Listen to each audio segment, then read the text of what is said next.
ఇప్పుడు స్టార్ట్ చేద్దాం. Yeah, so నాకు తెలిసి ఇప్పుడు సెప్టెంబర్ ఇంటేక్కి మోస్ట్లీ ఆగస్ట్ సెప్టెంబర్లో ఇంటేక్ ఉంటుంది కాబట్టి ఇప్పుడు అందరూ ప్లాన్ చేస్తున్న వాళ్ళు అయితే మాత్రం స్టార్ట్ చేయండి అప్లై చేయడం.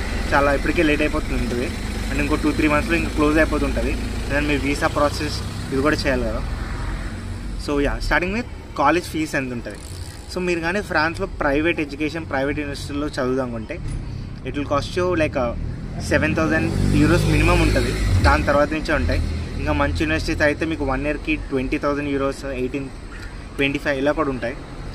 సో అది చూడండి. యూనివర్సిటీస్ అయితే range more than 7,000 euros start అవుతుంది.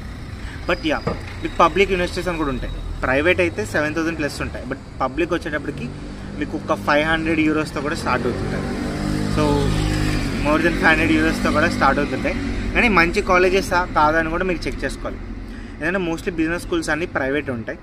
పబ్లిక్ యూనివర్సిటీస్కి వచ్చేటప్పటికి మీరు స్టేట్ యూనివర్సిటీస్ ఉంటాయి. అవి మీరు చూసుకుని అక్కడ కోర్స్ బాగుందా లేదా ఫ్రెంచ్లో చెప్తున్నారా ఇంగ్లీష్ కోర్సెస్ ఉన్నాయా ఇది కూడా తెలుసుకోవాలి. ఎందుకంటే పబ్లిక్ యూనివర్సిటీస్ చాలా వరకు ఎక్కువ ఫ్రెంచ్ ఉంటాయి, ఇంగ్లీష్ కూడా ఉంటాయి బట్ తక్కువ ఉంటాయి కంపారిటివ్లీ. సో అది మీరు చూసుకుంటే public and private both are there. So కరెక్ట్గా మీరు అనాలిసిస్ చేసి ఇన్ఫర్మేషన్ డిక్ చేస్తే మీకు మంచి యూనివర్సిటీస్ కనిపిస్తాయి పబ్లిక్లో కూడా. పబ్లిక్లో చేసినప్పుడు ఏంటంటే అడ్వాంటేజ్ చాలా తక్కువతో అవుతాయి కాస్ట్తో. ఇట్స్ గుడ్ కాలేజ్ అనుకోండి, మీకు కొంచెం మనీ సేవ్ అయినట్టు ఉంటుంది అండ్ తక్కువ కాస్ట్ మీ డిగ్రీ అయిపోతుంది. మీకు ప్రెషర్ కూడా ఉండదు, లోన్ ప్రెషర్ అది. అండ్ 1 year కాస్ట్ అయితే ప్రైవేట్ యూనివర్సిటీస్లో అయితే అటు ఇటుగా నేను చదివేది క్లెర్మౌంట్ స్కూల్ ఆఫ్ బిజినెస్. అక్కడ నా ఫీజు వచ్చి నేను స్టార్ట్ చేసినప్పుడు around 10,000 euros per year. So 2 years course చేస్తున్నా, సో 20,000 euros అవుతుంది.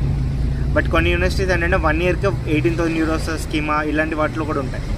మీరు కరెక్ట్ కోర్స్ చూసుకోండి, దాని రేటింగ్ చూసుకోండి, ర్యాంకింగ్ చూసుకోండి, దాన్ని బట్టి